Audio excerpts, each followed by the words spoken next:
नमस्कार, आप देख रहे हैं STN न्यूज और मैं हूं आपके साथ ज्योतिका। खबरों के इस खास बुलेटिन में आपका स्वागत है। देश प्रदेश, राजनीति, अपराध, मौसम और जन सरोकार से जुड़ी हर बड़ी और भरोसेमंद खबर लेकर हम हाजिर। सबसे पहले डालते हैं आज की टॉप हेडलाइंस पर एक नजर।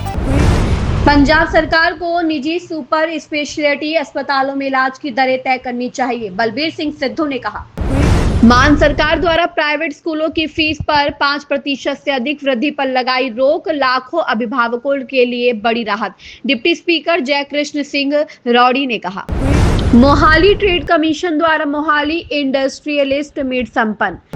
पंजाब सरकार की बड़ी उपलब्धि, पिछले 3 वर्षों में 134 बच्चों को मिला कानूनी रूप से सुरक्षित और स्नेहपूर्ण पारिवारिक वातावरण। सोनम वांगचुक के समर्थन में उतरे दिग्विजय चौटाला, 17 जुलाई को जंतर मंतर धरने पर देंगे समर्थन। पीपी चौधरी बोले, एक देश एक चुनाव से लोकतंत्र होगा मजबूत। NH-19 और वाराणसी रिंग रोड के बीच 6 लेन के ग्रीनफील्ड एलिवेटेड कॉरिडोर को मंजूरी। विश्व युवा कौशल दिवस पर सीएम योगी ने कौशल सारथी और कौशल सेतु मॉड्यूल भी लॉन्च और कौशलम पुस्तिका का विमोचन किया।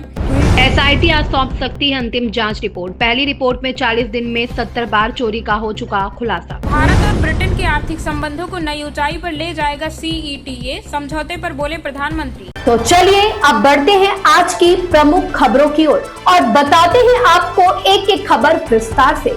हर अपडेट, हर बड़ी जानकारी और हर अहम पहलू पर डालेंगे विस्तार से नजर, ताकि आप रहे पूरी तरह अपडेट। पंजाब सरकार को निजी सुपर स्पेशलिटी अस्पतालों में इलाज की दरें तय करनी चाहिए, बलबीर सिंह सिद्धू ने कहा।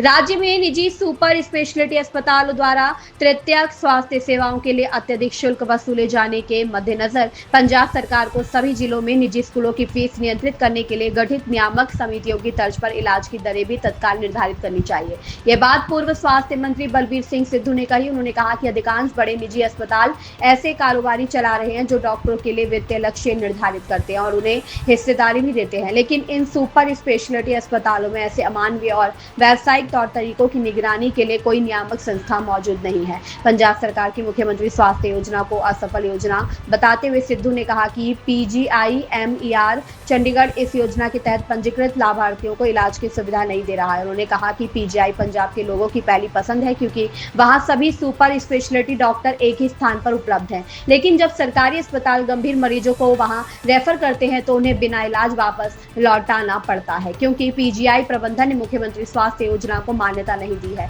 दूसरी ओर आयुष्मान भारत स्वास्थ्य बीमा योजना के लाभार्थियों को वहां सभी सुविधाएं मिल रही हैं।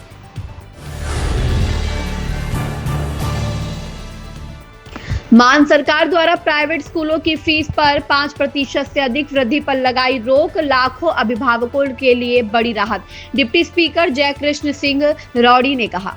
पंजाब विधानसभा की डिप्टी स्पीकर जयकृष्ण सिंह रौड़ी ने कहा कि मुख्यमंत्री भगवंत सिंह मान के नेतृत्व वाली पंजाब सरकार शिक्षा को व्यापार नहीं बल्कि हर बच्चे का अधिकार मानती है। इसी सोच को अमल में लाते हुए पंजाब सरकार ने प्राइवेट स्कूलों द्वारा किए जाने वाले मनमाने फीस वृद्धि पर सख्त लगाम कस दी है। अब राज्य का कोई भी प्राइवेट स्कूल बिना नियमों के 5% से अधिक फीस में वृद्धि नहीं कर सकेगा। डिप्टी स्पीकर रौड़ी ने बताया कि पंजाब गैर सहायता प्राप्त शिक्षा संस्थानों की फीस नियम अध्यादेश 2026 को राज्यपाल द्वारा मंजूरी मिल चुकी है। इस अध्यादेश के लागू होने से राज्य के लाखों अभिभावकों को बड़ी राहत मिलेगी और प्राइवेट स्कूलों द्वारा मनमाने ढंग से फीसों में किए जाने वाले वृद्धि पर प्रभावी रोक लगेगी। रौड़ी ने कहा कि पिछले कई वर्षों से अभिभावक प्राइवेट स्कूलों की बढ़ती फीस के कारण आर्थिक दबाव के तहत थे। हर साल मनमाने ढंग से फीस बढ़ाने के कारण आम और मध्यम वर्ग के परिवारों के लिए अपने बच्चों की पढ़ाई का खर्च उठाना मुश्किल हो रहा था। पंजाब सरकार ने लोगों की इस जायज मांग को गंभीरता से लेते हुए ऐतिहासिक फैसला लिया है। मोहाली ट्रेड कमीशन द्वारा मोहाली इंडस्ट्रियलिस्ट मीट संपन्न। बीते मंगलवार को पंजाब ट्रेड कमीशन द्वारा मोहाली इंडस्ट्रियलिस्ट के साथ एक संयुक्त मीटिंग करी गई। मीटिंग में मोहाली इंडस्ट्री एसोसिएशन के प्रधान, साबका मेयर, मौजूदा senior deputy mayor RP Singh Mohali के पहले व साबका मेयर बिल्ला जी मोहाली के DSP city Gurcharan Singh, Punjab trade commission Mohali के chairman Ranjit Pal Singh, Padam Eri member Punjab trade commission Mohali Maganlal member Punjab trade commission की हाजिरी में की गई। इस मीटिंग में आए हुए एंटरप्रेन्योर्स ने एयरपोर्ट रोड पर ट्रैफिक जाम की समस्या, सेक्टर 82 इंडस्ट्रियल एरिया मोहाली में सुबह व शाम को लेडी वर्कर्स की सिक्योरिटी इश्यूज के बारे में मुद्दे उठाए। इसके अलावा इलेक्ट्रिसिटी कट व लो वोल्टेज इलेक्ट्रिसिटी ट्रिप के बारे में ज़्यादातर इंडस्ट्रियलिस्ट ने मुद्दा उठाया। इसके अलावा अगर किसी एरिया की फ्यूज़ उड़ने की वजह से लाइट चली जाए तो इलेक्ट्रिसिटी विभाग को कंप्लेंट करने के बाद 8-8 घंटे तक फ्यूज़ नहीं लगते। इस किस्म की ज़्यादातर ने अपनी शिकायत दर्ज करवाई। मौजूद डीएसपी गुरुचरण सिंह ने ट्रैफिक की समस्या को हल करने का आश्वासन दिया।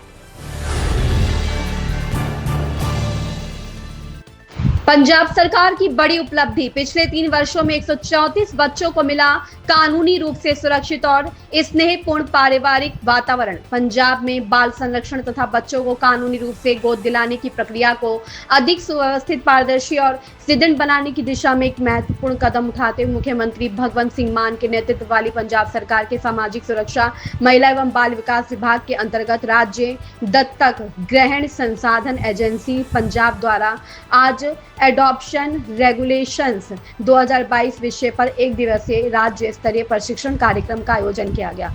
इस विशेष प्रशिक्षण कार्यक्रम का उद्घाटन करने के उपरांत आयोजित प्रेस वार्ता को संबोधित करते हुए मुख्य अतिथि के रूप में उपस्थित सामाजिक सुरक्षा, महिला एवं बाल विकास मंत्री डॉक्टर बलजीत कौर ने कहा कि पंजाब सरकार यह सुनिश्चित करने के लिए पूरी तरह प्रतिबद्ध है कि राज्य का कोई भी बच्चा परिवार के स्नेह, देखभाल और सुरक्षा से वंचित न रहे। उन्होंने कहा कि सरकार इस प्रतिबद्धता को एक अधिक मजबूत, पारदर्शी और बाल केंद्रित व्यवस्था में परिवर्तित कर रही है, जो प्रत्येक बच्चे के अधिकारों और उसके सर्वोत्तम हितों की रक्षा सुनिश्चित करती है। मंत्री ने एक महत्वपूर्ण उपलब्धि साझा करते हुए बताया कि पंजाब देश का पहला ऐसा राज्य बन गया है जहां प्रत्येक जिले में स्पेशलाइज्ड एडॉप्शन एजेंसी स्थापित की गई है।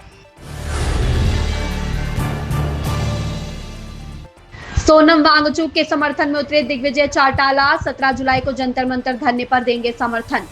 देश में लगातार परीक्षाओं में पेपर लीक के खिलाफ अनशन को लेकर जननायक जनता पार्टी के युवा प्रदेश अध्यक्ष दिग्विजय सिंह चौटाला उतर आए हैं। दिग्विजय चौटाला 17 जुलाई को सुबह 11 बजे दिल्ली के जंतर मंतर पर जाकर अनशन पर बैठे सोनम वांगचुक को ताकत देंगे। शिक्षा के प्रति और युवाओं के भविष्य को लेकर चिंतित सोनम वांगचुक लगातार भूख हड़ताल पर बैठे हैं। इसी को लेकर जजपा युवा प्रदेश अध्यक्ष दिग्विजय चौटाला ने युवा पीढ़ी के भविष्य को लेकर इस प्रदर्शन और धरने को अपना समर्थन दिया है।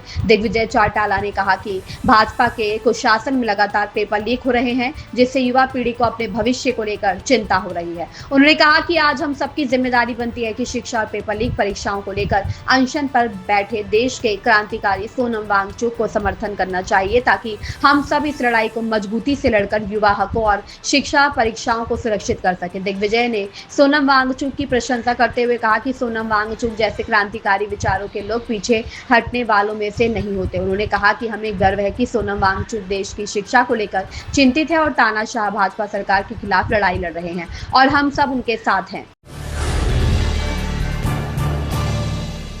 पीपी चौधरी बोले, एक देश एक चुनाव से लोकतंत्र होगा मजबूत, अर्थव्यवस्था को 7 लाख करोड़ का फायदा होगा।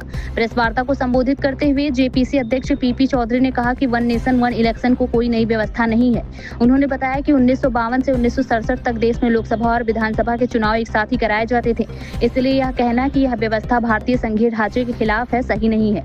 उन्होंने बताया कि 1968 के बाद कुछ राज्यों में राष्ट्रपति शासन लागू होने, राज्यों के पुनर्गठन और बाद में आपातकाल के दौरान लोकसभा का कार्यकाल बढ़ने जैसी परिस्थितियों के कारण चुनाव का कैलेंडर बदल गया और लोकसभा तथा विधानसभा चुनाव अलग अलग समय पर होने लगे। पीपी चौधरी ने कहा कि समय समय पर कई संस्थाओं और समितियों ने भी एक साथ चुनाव कराने की सिफारिश की है।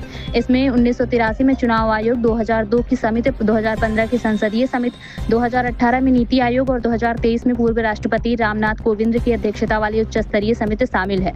उन्होंने कहा कि 1 नेशन 1 इलेक्शन का उद्देश्य केवल चुनाव का समय एक करना है। इससे संविधान के मूल ढांचे या संघीय व्यवस्था पर कोई असर नहीं पड़ेगा। जेपीसी अध्यक्ष का दावा है कि यदि यह व्यवस्था लागू होती है NH-19 और वाराणसी रिंग रोड के बीच 6 लेन के ग्रीनफील्ड एलिवेटेड कॉरिडोर को मंजूरी, जानिए अहम फैसले। केंद्र सरकार ने देश के बुनियादी ढांचे, इंफ्रास्ट्रक्चर और औद्योगिक विकास को एक नई ऊंचाई देने के लिए अब तक के सबसे बड़े निवेश प्रस्तावों में से एक को हरी झंडी दी है। बुधवार को प्रधानमंत्री नरेंद्र मोदी की अध्यक्षता में हुई केंद्रीय कैबिनेट की बैठक में कई युगांतकारी निर्णय लिए गए, जिनकी घोषणा केंद्रीय सूचना एवं प्रसारण मंत्री अश्विनी वैष्णव ने की है। देश को वैश्विक विनिर्माण हब बनाने और कनेक्टिविटी को सुगम बनाने के उद्देश्य से कैबिनेट ने कुल 2,19,353 करोड़ रुपए के कुल बजट वाले 7 बड़े प्रस्तावों को मंजूरी प्रदान की है। यह विशाल पैकेज देश की आर्थिक विकास दर को तेज करने और औद्योगिक परिदृश्य को मजबूत करने में मील का पत्थर साबित होगा। केंद्रीय कैबिनेट ने NH-19 और वाराणसी रिंग रोड के बीच 14,447 करोड़ 64 लाख रुपए की लागत से बनने वाले 6 लेन के ग्रीनफील्ड एलिवेटेड कॉरिडोर को मंजूरी दी है। सूचना व प्रसारण मंत्री अश्विनी वैष्णव ने बुधवार को इस बारे में बताया। उन्होंने बताया कि कैबिनेट ने बुधवार को कुल 2,19,353 करोड़ रुपए की परियोजनाओं को मंजूरी दी है। विश्व युवा कौशल दिवस पर सीएम योगी ने कौशल सारथी और कौशल सेतु मॉड्यूल भी लॉन्च और कौशलम पुस्तिका का विमोचन किया। इस दौरान विभिन्न प्रतिष्ठित औद्योगिक संस्थानों के साथ MOU भी हुए। विश्व युवा कौशल दिवस 2026 पर बुधवार को व्यावसायिक शिक्षा, कौशल विकास एवं उद्यमशीलता विभाग द्वारा राजधानी लखनऊ स्थित इंदिरा गांधी प्रतिष्ठान में राज्य स्तरीय कार्यक्रम आयोजित किया गया। मुख्यमंत्री योगी आदित्यनाथ ने इसका उद्घाटन किया। इस दौरान उन्होंने कौशल सारथी और कौशल सेतु मॉड्यूल भी लॉन्च और कौशलम पुस्तिका का विमोचन किया। विभिन्न प्रतिष्ठित औद्योगिक संस्थानों के साथ MOU भी हुए। इस मौके पर मुख्यमंत्री उच्च वेतन पर नियुक्ति पाने वाले व उत्कृष्ट प्रदर्शन करने वाले 21 युवा आइकॉन को सम्मानित भी किया। साथ ही श्रेष्ठ कार्य करने वाले राजकीय ITI प्रशिक्षण प्रदाताओं और प्रोजेक्ट इम्प्लीमेंटेशन एजेंसियों के प्रतिनिधियों को भी सम्मानित किया। SIT आज सौंप सकती है अंतिम जांच रिपोर्ट। पहली रिपोर्ट में 40 दिन में 70 बार चोरी का हो चुका खुलासा। अयोध्या के श्री राम जन्मभूमि मंदिर में चढ़ावा चोरी प्रकरण की अंतिम जांच रिपोर्ट बुधवार को शासन को सौंपी जा सकती है। सूत्रों के अनुसार लखनऊ मंडलायुक्त विजय विश्वास पंत के नेतृत्व में गठित 3 सदस्यीय विशेष जांच दल ने अपनी रिपोर्ट लगभग तैयार कर ली है। बताया जा रहा है कि अंतिम रिपोर्ट में चढ़ावा चोरी के मामले में कुछ और लोगों की भूमिका पर भी सवाल उठाए गए हैं। राज्य सरकार ने 13 जून को इस मामले की जांच के लिए SIT का गठन किया था और 15 जून को जांच शुरू हुई थी। सरकार ने SIT को 15 जुलाई तक अंतिम रिपोर्ट सौंपने का समय दिया था। प्रारंभिक जांच में 40 दिनों के दौरान 70 बार चढ़ावा चोरी, दान राशि की गणना में अनियमितता तथा बैंक कर्मियों की कथित मिलीभगत जैसे गंभीर तथ्य सामने आए थे। भारत और ब्रिटेन के आर्थिक संबंधों को नई ऊंचाई पर ले जाएगा CETA समझौते पर बोले प्रधानमंत्री। भारत और यूनाइटेड किंगडम के आर्थिक संबंधों के लिहाज से बुधवार का दिन एक ऐतिहासिक मील का पत्थर। दोनों लोकतांत्रिक देशों के बीच महत्वाकांक्षी व्यापक आर्थिक और व्यापार समझौता और सामाजिक सुरक्षा समझौता आधिकारिक तौर पर लागू हो गए हैं। इस ऐतिहासिक कदम के तहत अब भारत से ब्रिटेन जाने वाले लगभग 99% निर्यातों को जीरो ड्यूटी के साथ बाजार पहुंच हासिल, जो कुल व्यापार मूल्य का लगभग 100% कवर करता है। प्रधानमंत्री नरेंद्र मोदी ने इसे दोनों देशों की साझेदारी में एक महत्वपूर्ण क्षण बताया है, जो द्विपक्षीय संबंधों को एक नई ऊंचाई प्रदान करेगा। प्रधानमंत्री नरेंद्र मोदी ने इस समझौते का स्वागत करते हुए कहा कि यह साझा महत्वाकांक्षाओं को हमारे लोगों के लिए वास्तविक और ठोस अवसरों में बदलने का काम करेगा।